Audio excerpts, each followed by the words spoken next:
My friends, good day.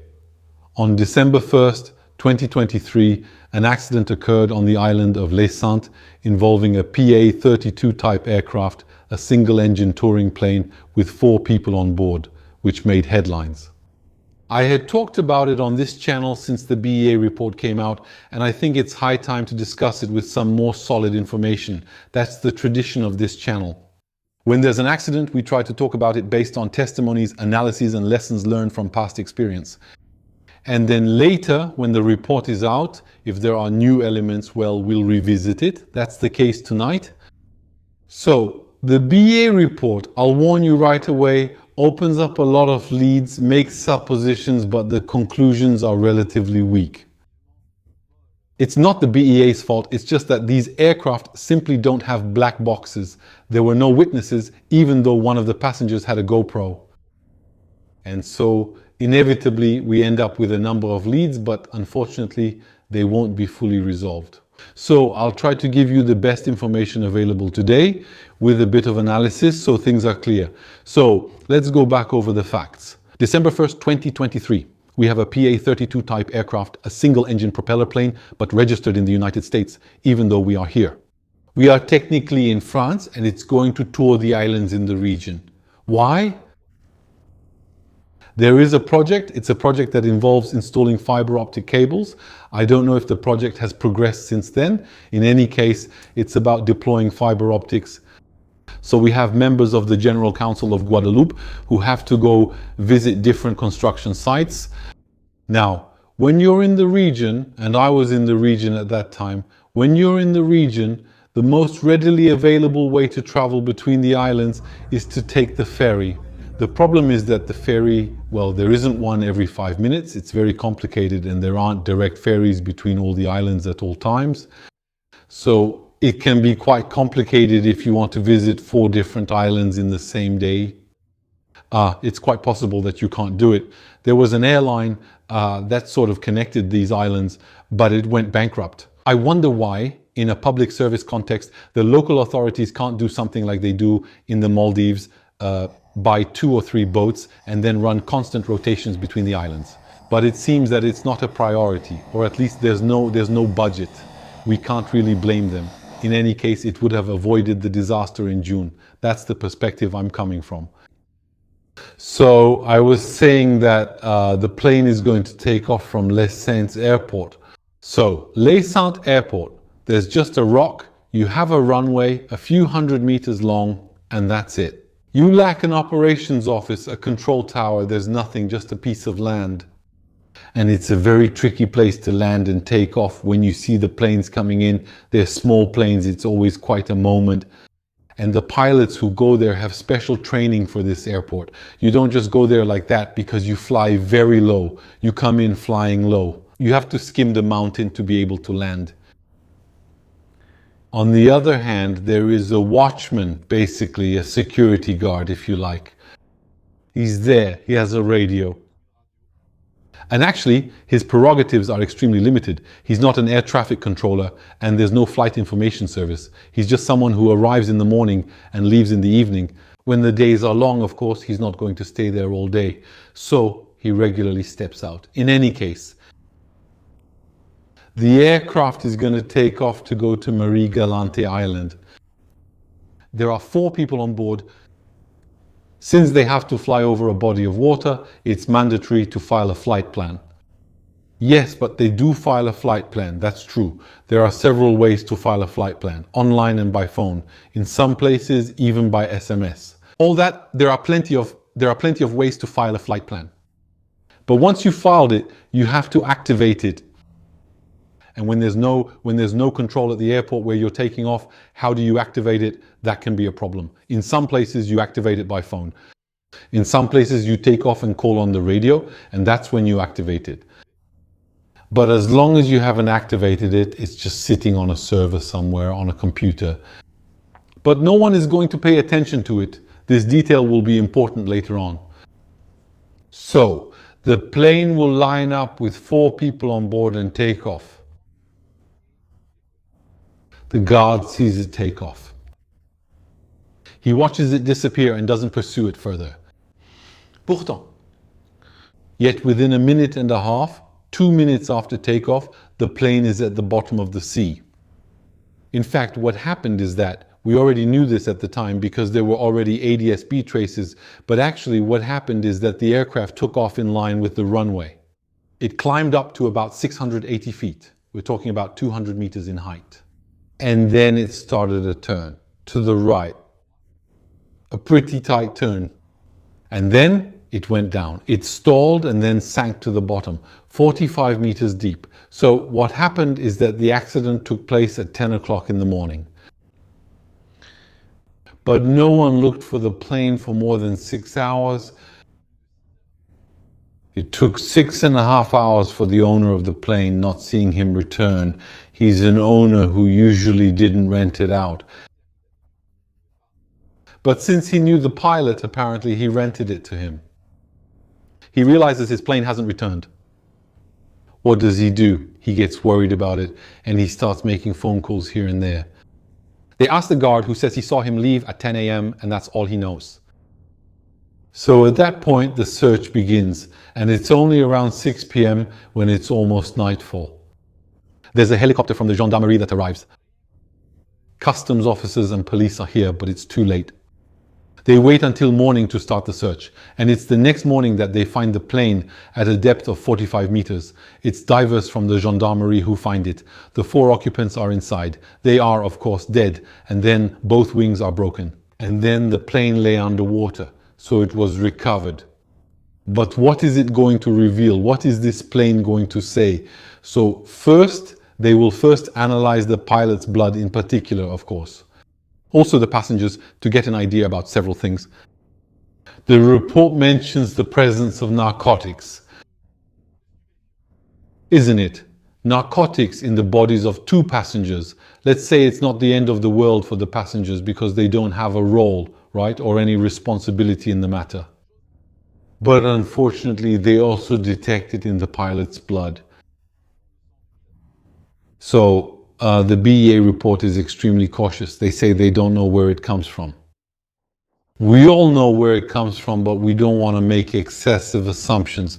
So they had it.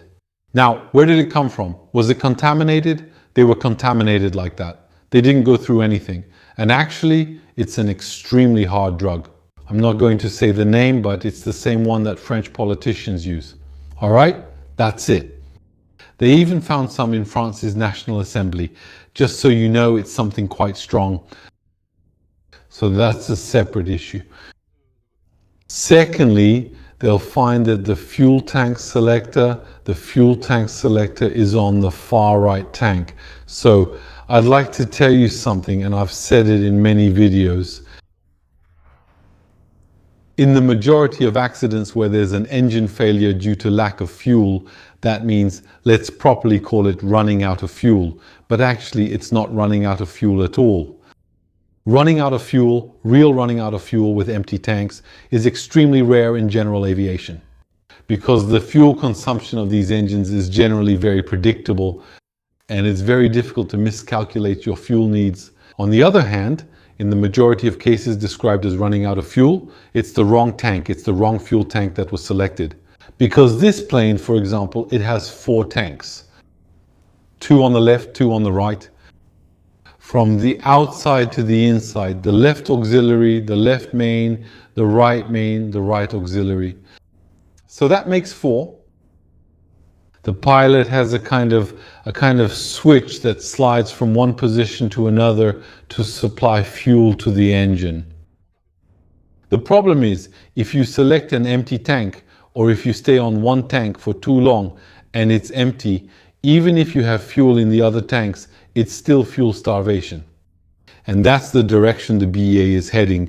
Even though it doesn't really have a definitive answer, but you can tell that the report is heading in that direction. Because in the GoPro camera that one of the passengers had, well, you can see that the engine is losing power.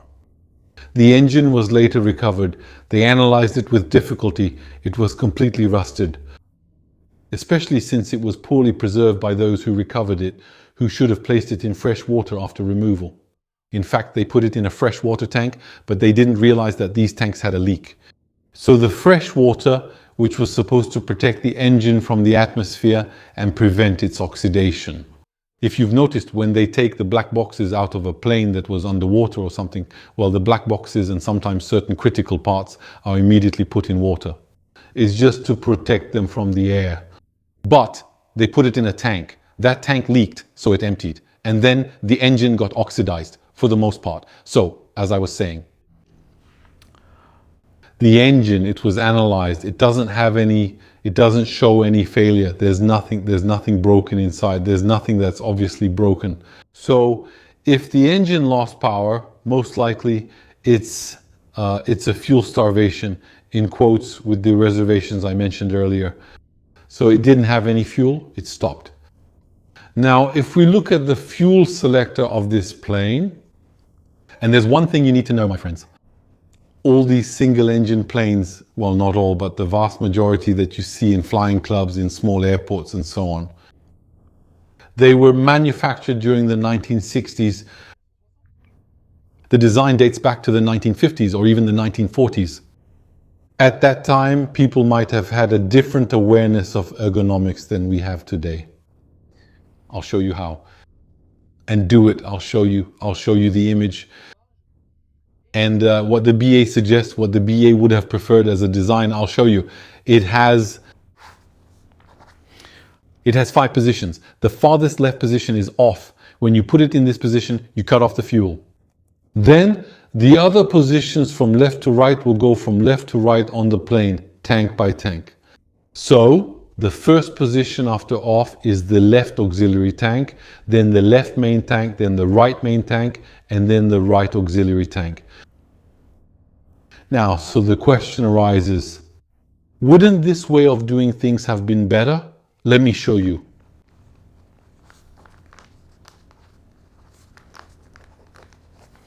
A little freehand drawing.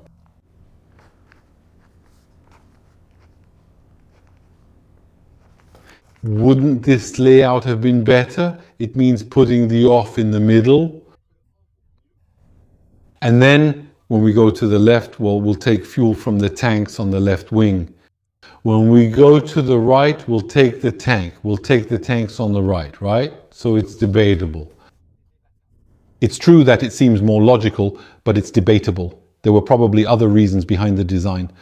If you look at this one, unlike the original design, it forces you, when switching from one position to another, which we do regularly in flight, to constantly go through off. You see, we constantly go through off, with the risk of stopping at off. So it's up for discussion. The guys who put the off here probably put the off all the way to the left. That's probably what they wanted to do. They probably just wanted to eliminate the possibility, maybe, of an accidental selection. Thinking to themselves, the off isn't here, it's all the way to the left here. And actually, as long as we don't go all the way to that end, there will always be a tank that's selected. That might have been, and I do mean might have been, the reason behind their thinking. There's also another flaw with these selections. The selectors, of course, and that's mentioned in the BA report, but actually it's mentioned in plenty of BA, NTSB and other reports. It's that if you put the selector halfway between 2 positions, fuel might not flow through in some situations. It doesn't come through or hardly at all. And you can have an engine that's off because the system was halfway between positions. And sometimes these old systems, well, when you touch them, when you're on the ground and you start to touch them, you see that there's some play. That means if you put it somewhere, is it really there? I'm not sure, because sometimes it can move 5 millimeters to the left, 5 millimeters to the right. So we're not really sure where the middle is because it's getting old, that's all. So it's a nightmare, my friends. So as I was saying, he probably selected the right auxiliary tank, which was empty or almost empty. He takes off with it. He enters the initial climb just after takeoff. What will happen? The engine starts to sputter. What's surprising with this theory is that the majority of pilots, and he had 4,200 flight hours, a very experienced person, the majority of pilots, when this happens, what they'll do is immediately go to the fuel selector and change its position. He didn't do that anyway. Not the engine. What does he decide to do? He decides to do one of the actions that has killed a lot of pilots after an engine failure, which is to turn back. The turn back was initiated by the pilot. During the turn back, he loses a lot of altitude. Why do you lose altitude? Because of two things. If you take a single engine plane and you want to make a 180-degree turn, you realize that you have to add quite a bit of power to maintain your altitude. If you don't have an engine, what's going to happen? Well, you're going to go down. Well, you're going to lose altitude. Because we can't just think about it. First. Second, we always take off into the wind. There, he had a 13-knot headwind. When you turn 180 degrees, the wind is now behind you. So if we have, let's say, 20 kilometers per hour headwind, and we turn 180 degrees now, we have 20 kilometers per hour tailwind.